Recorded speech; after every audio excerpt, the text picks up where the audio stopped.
Je suis en train de jouer à God of War Ragnarok. Et j'ai clairement adoré.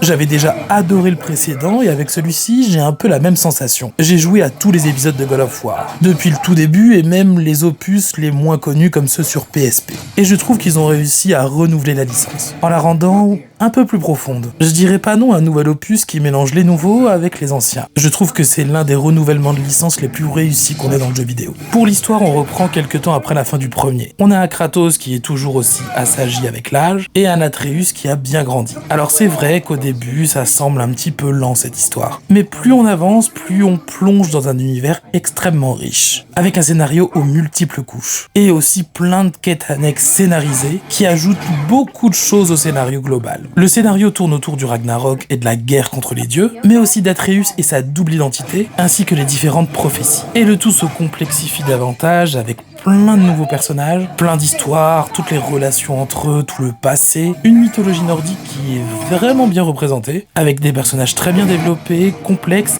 et pas manichéen. Bien sûr, le cœur du jeu reste la relation entre Kratos et son fils. Un Kratos bien plus complexe qu'auparavant, plus humain, tout ça donne une épopée épique, addictive et touchante. Même s'il y a vraiment des baisses de rythme au milieu du jeu. Bon, manette en main, si on connaît le précédent, on n'est pas perdu. On dirige Kratos à la 3e personne et on va traverser les 9 royaumes nordiques. Même certains qu'on avait déjà vus dans le premier jeu, mais ici les environnements auront changé pour pas avoir de redites. Il y a pas mal d'explorations pour découvrir des trésors, des activités secondaires, des quêtes annexes, des informations, de l'équipement, etc.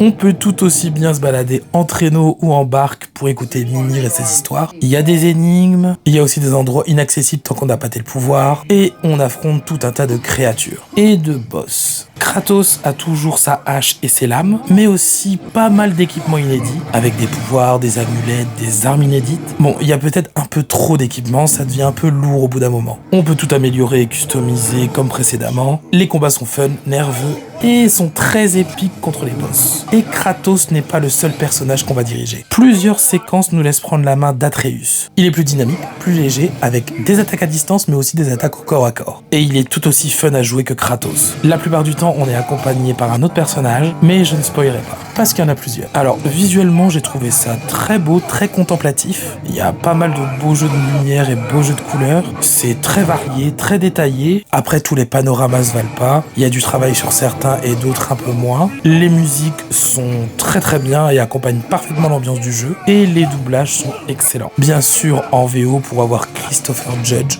Tilk, qui est remarquable.